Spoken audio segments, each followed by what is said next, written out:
ఖమ్మం జిల్లా సత్తుపల్లి నియోజకవర్గ రైతులు గ్రీన్ ఫీల్డ్ హైవే నిర్మాణంపై ఆందోళన వ్యక్తం చేస్తున్నారు. సర్వీస్ రోడ్లు నిర్మించకుండా పనులు పూర్తి చేస్తున్నారని ఆరోపిస్తున్నారు. హైవే చివరి దశలో ఉండడంతో సర్వీస్ రోడ్లు లేకపోతే పొలాలకు వెళ్లడానికి 15 కిలోమీటర్లు చుట్టూ తిరగాల్సిన పరిస్థితి ఉందన్నారు.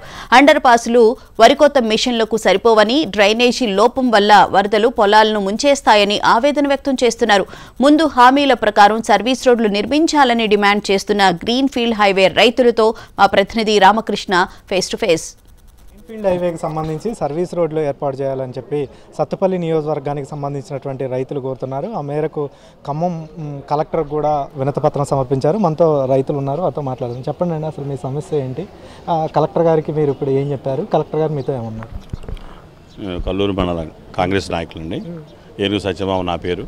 అక్కడ గ్రీన్ఫీల్డ్ అనేది అక్కడ మనకి 5-6 గ్రామాల నుంచి వెళ్ళిపోయిందండి ఆ రోడ్డు రైతులు చాలా ఇబ్బంది పడుతున్నారండి.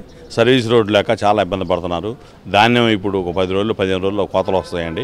మిషన్లు పోవడానికి కూడా అక్కడ రైతులు ట్రాక్టర్లు పోవడానికి కానాలు చెన్నై పెట్టారండి. మధ్యలో ఎటు పోవాలన్నా కూడా అటు 10 కిలోమీటర్లు ఇటు 10 కిలోమీటర్లు పోవాల్సి వస్తుందండి. దానివల్ల రైతులు చాలా ఇబ్బంది పడుతున్నారండి.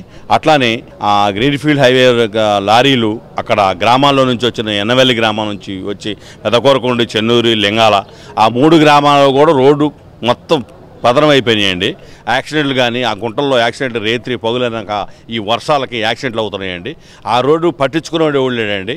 ఒకసారి ఏదో తుతు మంత్రం చేశారండి, ఇంతవరకు ఆ రోడ్డు పట్టించుకునేవాడు కూడా ఎవరు లేడండి. ఆ గ్రీన్ఫీల్డ్ హైవే అనేది ఇంకొక 2 మంత్స్లో 4 మంత్స్లో చాలా వరకు అయిపోద్దండి.